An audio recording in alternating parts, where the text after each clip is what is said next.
and into that you see who have true devotion, and who really, truly, sincerely long for God. We can say, okay, the misfortune people, which is poor, they long more for God because they don't have everything. They have to ask God for everything. But it's not true, because that devotion which people have, that simplicity, it's not about doing a bargain with God. Because due to attachment to this world, it becomes very difficult to let go. Whereas those who are not, doesn't have much, it's easy for them to let go and really hold upon the feet of the Lord.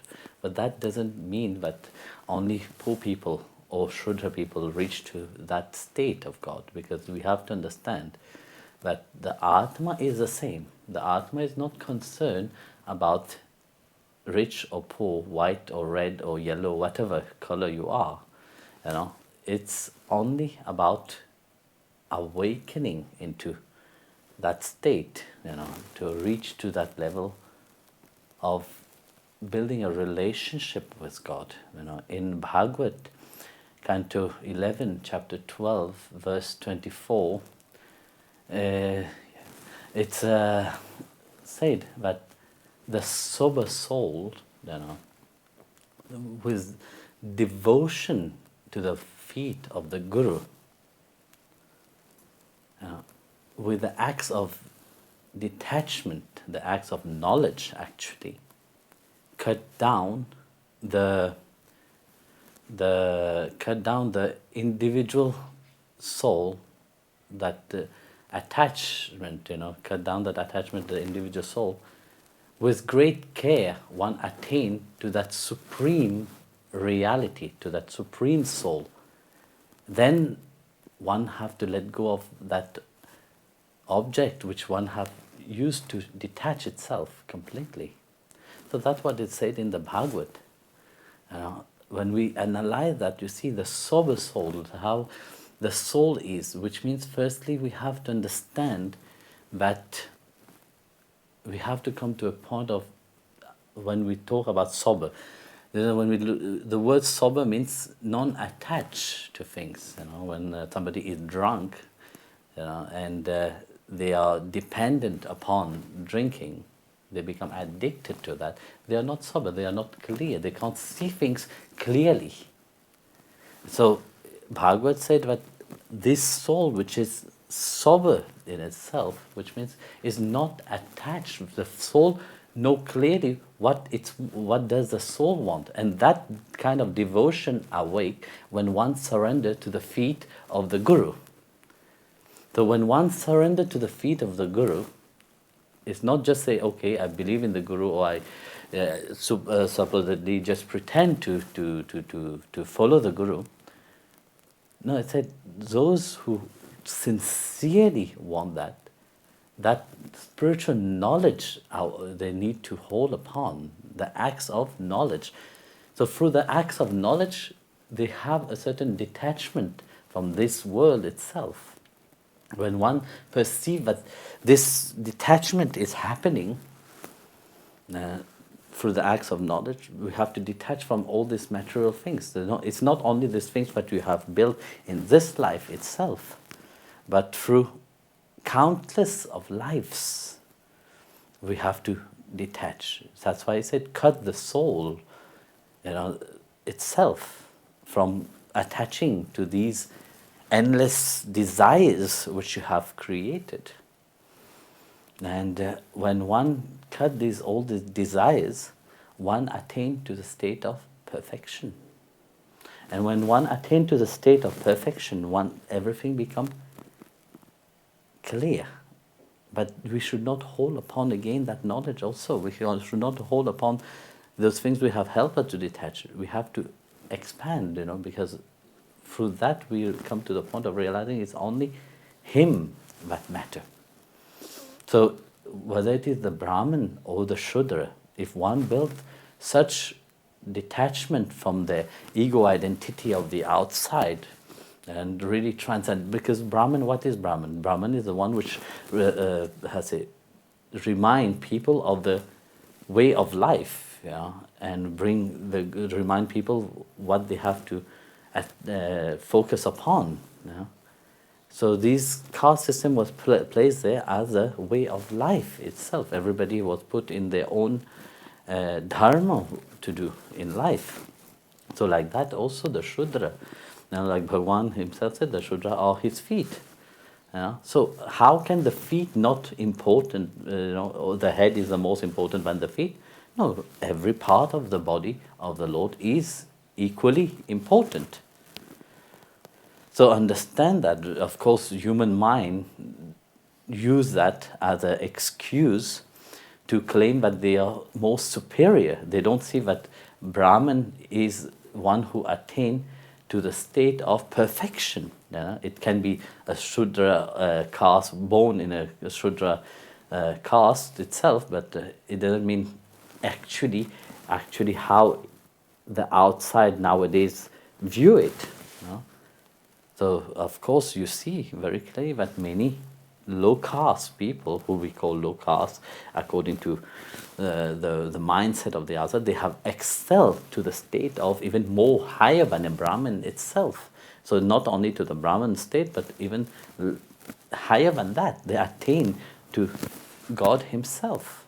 That's why Bhagavan said, in Bhagavad, it said that through that divine knowledge, one cut down the soul of attachment, that ego identity which you have created through lives and lives and lives, layers upon layers. It's very difficult. It's so beautiful. In Bhagavad Gita also, Krishna take certain same reference. You will see in Bhagavad Gita chapter 15 verse 3. It said that this tree, which is an upside down tree, doesn't have a beginning or end. It's very difficult. You don't even see, where is the beginning and where is the end of it. And it said also there, similar, with the acts of detachment, you cut it down. Then you can go forward, just not cutting down this tree, but go forward, know the root of that tree. It goes to know the base of that tree. And by knowing that base of that tree, one ascends to a certain reality of God consciousness, which one doesn't come back to that cycle of birth and death. So it's such a beautiful analogy of life in itself, when we observe that, how Bhagwan put it in such a beautiful way. And he said that this tree is an upside down tree. The bark is in the outside and the tree is growing. Here we see the tree opposite, from the earth. But from the earth, the tree gets all his nourishment. Here the nourishment of the Atma is in Paramatma. It is in the Supreme Soul Himself.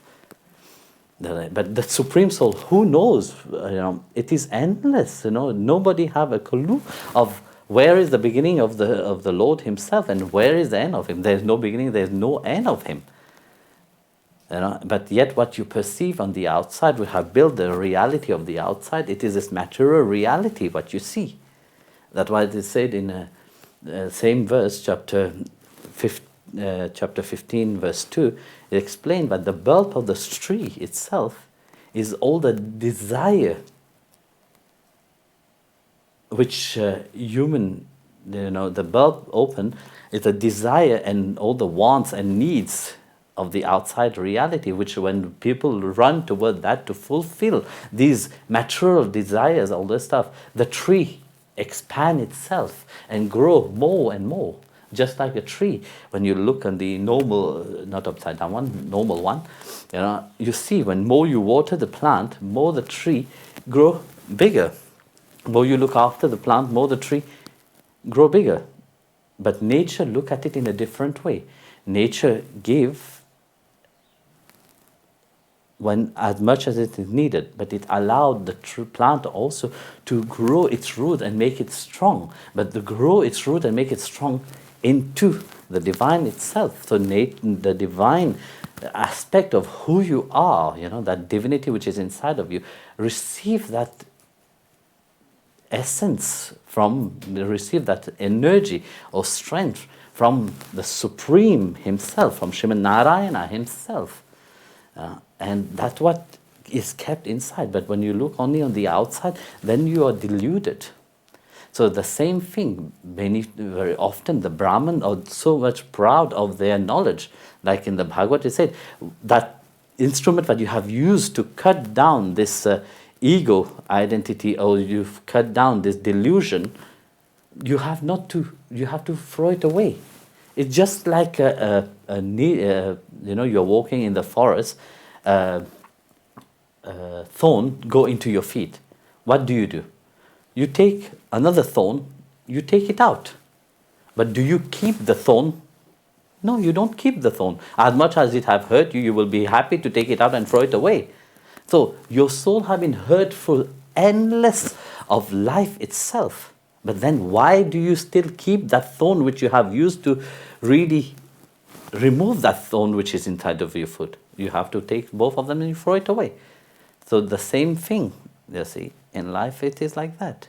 So when pride and ego have arisen due to even the Brahmin itself, when you see, I come from a family which is a Brahmin family, and often from small I have seen with which arrogant, the grandfathers and uncles, all this stuff, they look at other people. Literally, they think that other people are so low. We are living in a 21st century. And even that, you see, that mentality of Brahmin people, how they think. They have no clue what Bhagavan Krishna have said about Brahmin. They forgot about it because they think that they are superior when they are doing their prayer, they are doing their ritualistic things outside. They think that they are more superior than anybody else because they know more chanting of mantras. They have more, they can chant the Vedas and all these things. But Bhagavan Krishna also said, throw that knowledge of the Veda away. Get to know firstly who you are. So if you don't even know how you are, I remember for my sister's wedding, I had a discussion with one of the my mommy, my uncle's wife, brother, which is a very respectful priest. At that moment, it really put me off somehow, because how they understand of themselves, how they view people, is with such arrogance, and they're so proud of their knowledge, and they are so attached to their knowledge. They are so attached to everything else. Their knowledge have not their knowledge have not liberated them. Their knowledge have even dragged them and pull them here into the world, but they think that only about themselves, nothing else. They think only about gaining more money. By any means they do that, and you see. So on my sister's wedding, there was this uncle, well, so-called uncle, whatever you want to call it, and he was talking. He said, we Brahmin, how can we mix with other people, all these things, and it is not good, all this, And then, of course, I could not just keep quiet, and I just say to him, really, you Brahmin are like pigs, which is just eating, and being a big, nothing else. You have not even understand anything what Bhagavan Krishna have said. So Brahman is not about the title which you put about yourself, is that excelled in devotion itself, being an example itself. And of course he was not too happy to hear about that. And so then he went and told the whole family, he thinks that he's too great now and all this stuff. And then we were laughing. I remember I was sitting with my cousin and we were laughing about him, because he really didn't understand the true meaning of that. So when we come back to the question and see that there's so many saints which come from the low caste itself, but it is not. For Bhagwan there is no low or high class. when one have come to that state of devotion and have forged the relationship with him, and like I said, it's very difficult with deep cares. The Lord reveal himself. So when one have come to that state where there is no different, there's only him, how blessed is that soul itself. For the soul there is no high class or low class. And when one come to that, you see, then there is many saints. You have also from high class saints, you have also from low class saints, but you have also saints from every classes. Because it is not about that.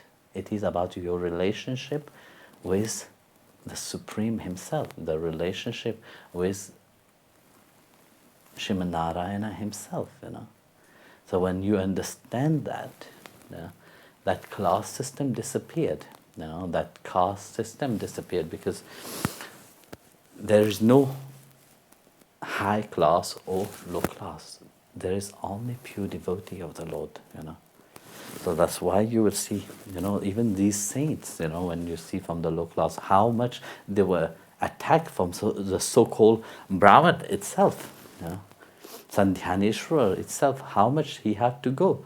But nevertheless, the saint always give them great respect, for their knowledge that they have, for the contribution which they have contribute to the dharma, to bring that knowledge and keep that knowledge itself.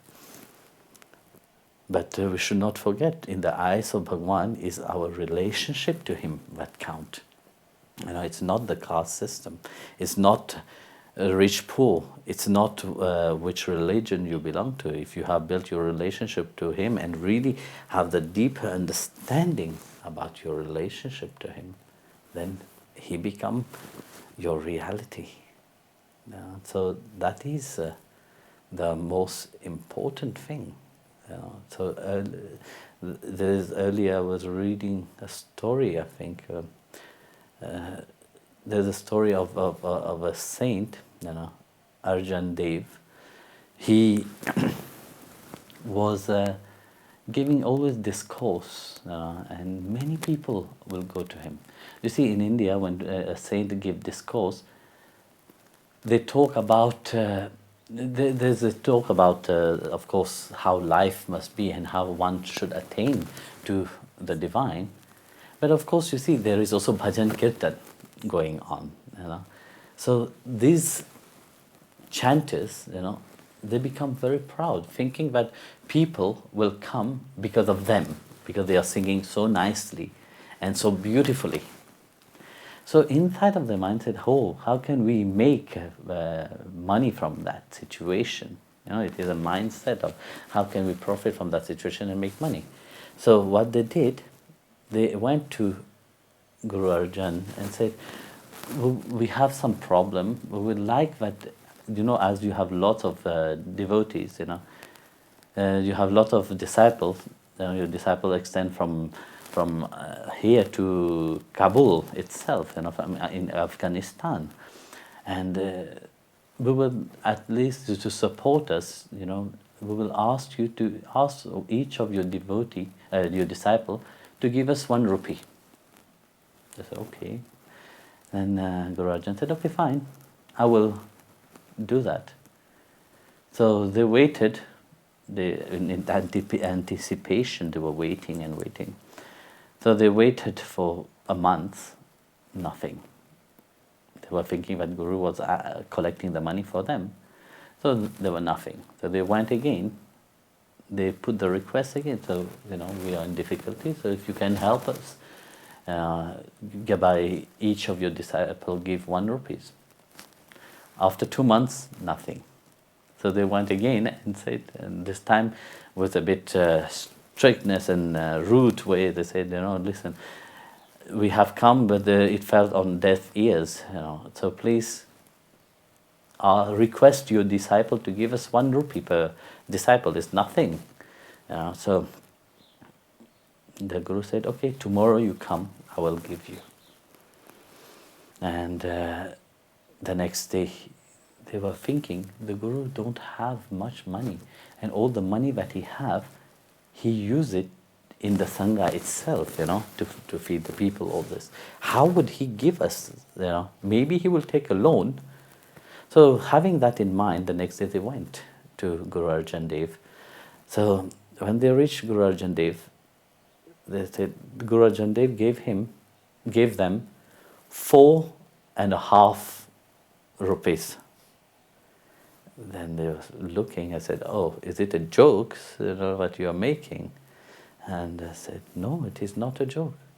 You requested, from each disciple 1 rupee, and I'm giving you from each disciple 1 rupee." They were super confused. And they said, "No, I think you didn't hear, And then Guru Arjan said, Guru said to them, "You see, to attain to discipleship, it's not an easy thing. Because one have to completely detach from everything on the outside, even this rupees itself, and attain to God Himself.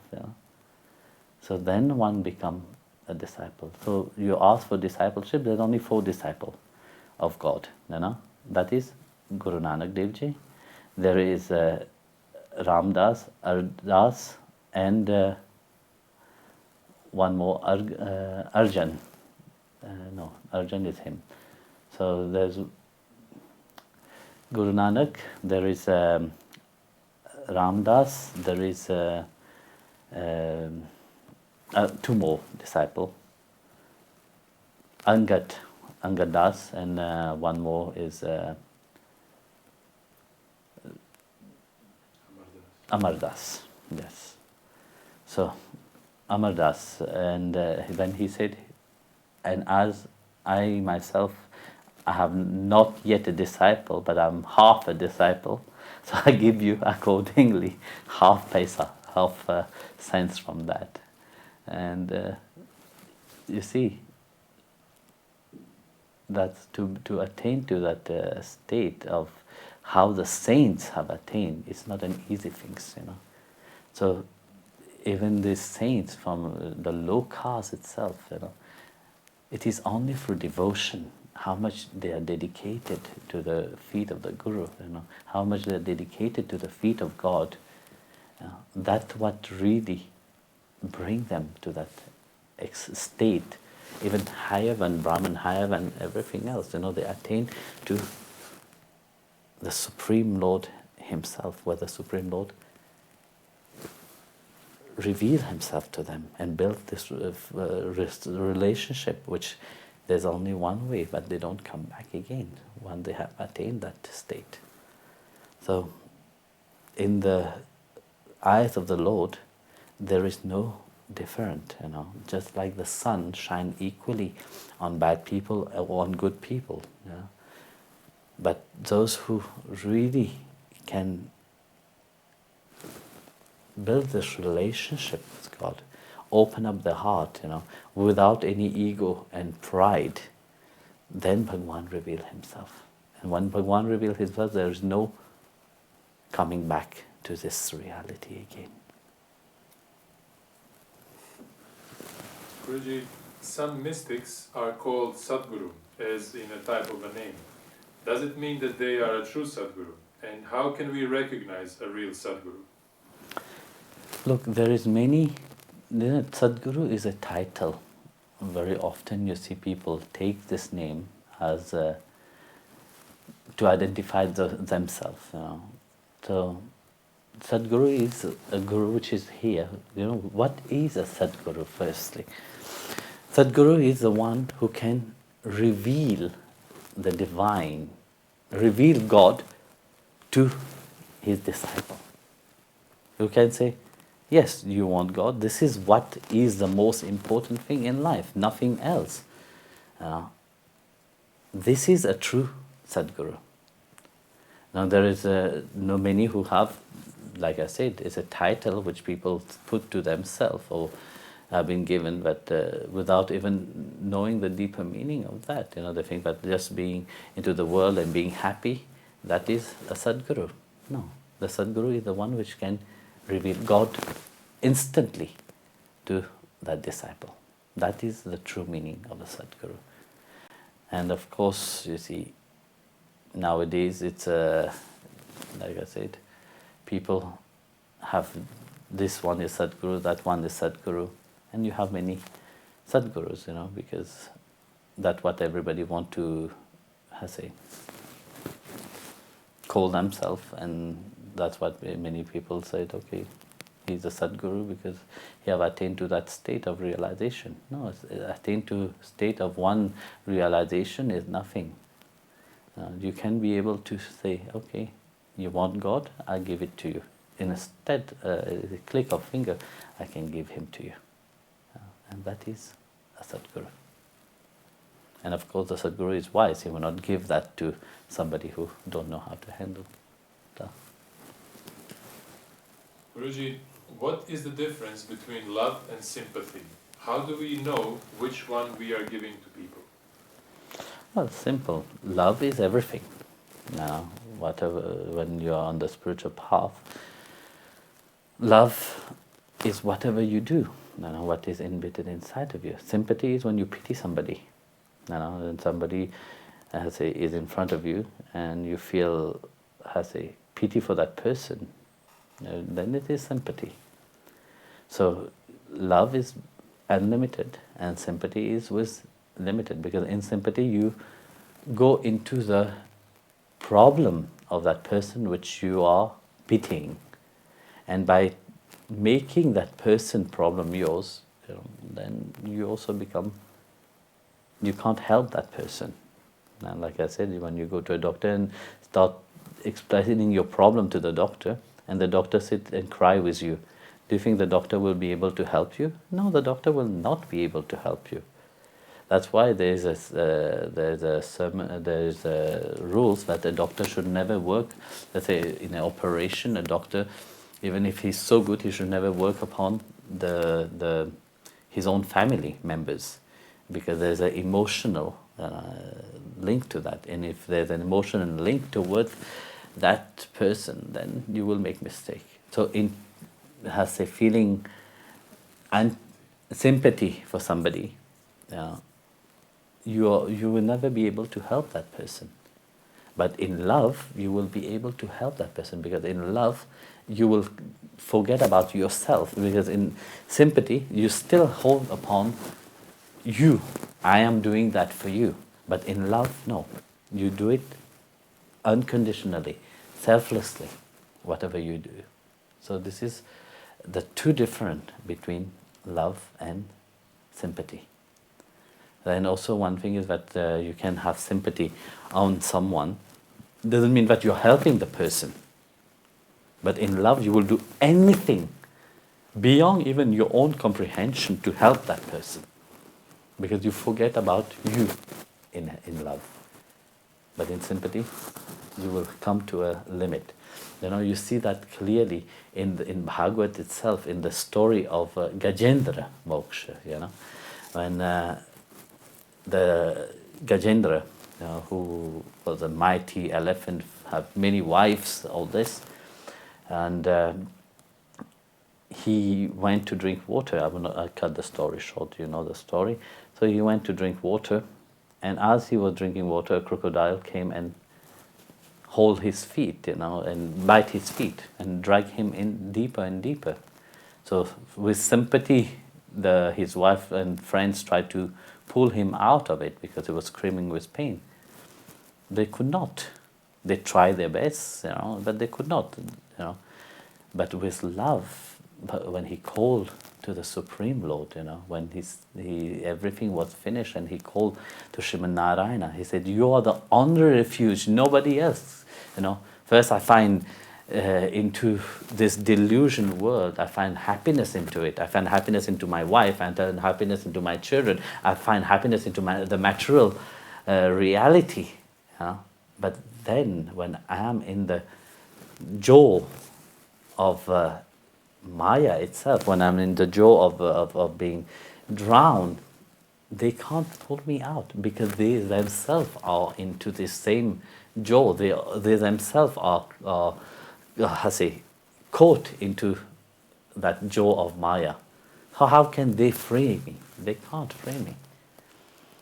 Yeah, so then they have sympathy, for him. That's why they were helping him. But Bhagwan, out of his love, seeing that his devotees with sincereness, he called for the Supreme Lord, and the Supreme Lord just came, rushed quickly, jumped on Garuda, flew down and threw his Sudarshan Chakra and severed the head of the crocodile itself. So this story in the Bhagavad itself, it's very deep in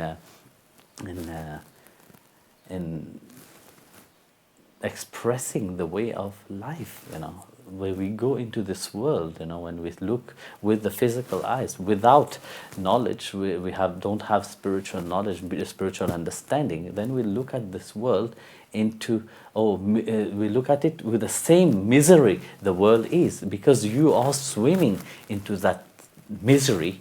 And then when you say, oh, I feel pity for that person, do you really feel pity for that person, or you feel pity for yourself?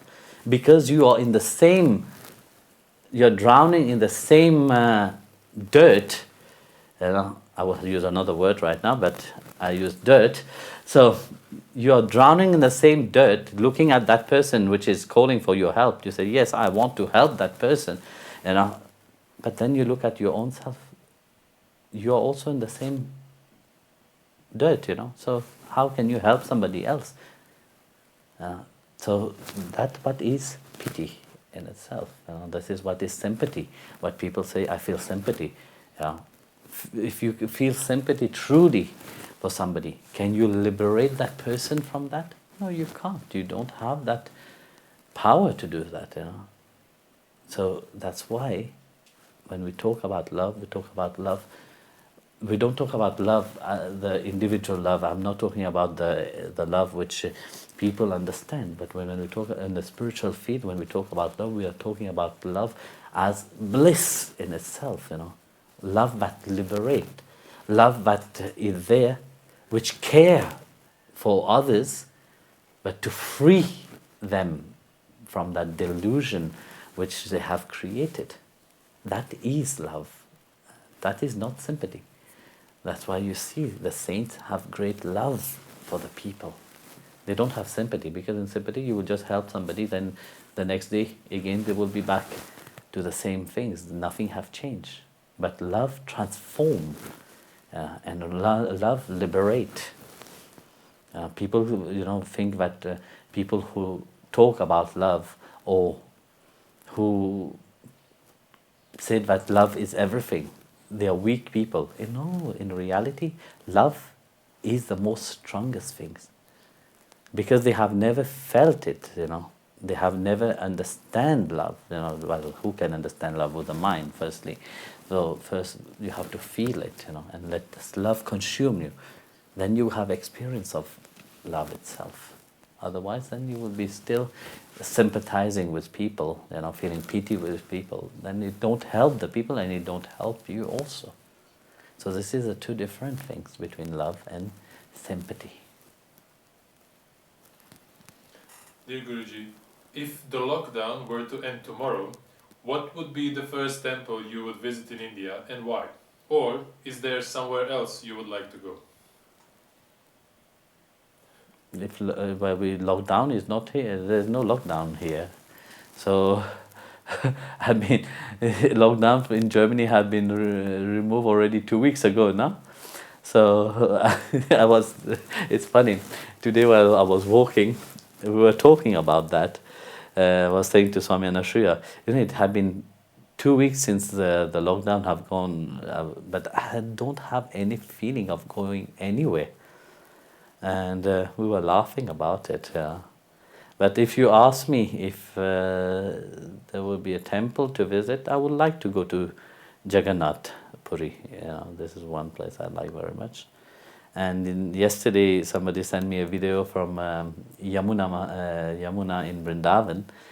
And when I was looking at it, I had this feeling, to think how it was, especially when we went to Satyanarayana Das Babaji's Bagicha, garden, vegetable garden, and it was just near to Yamuna. It was a nice feeling to be into the greenery and outside. So, well, I would say, yeah, I would like to go to Puri, and well, it's not a it's not a great desire or whatever, because Jagannath Ji is also with me wherever I am, you know. So it's not I say it's not that I'm missing him when he's there, you know. He's here and he's everywhere. And what was the next thing? Or is there some other place that you would like to go? There is another place, but that I keep for myself. Okay, Jagadir.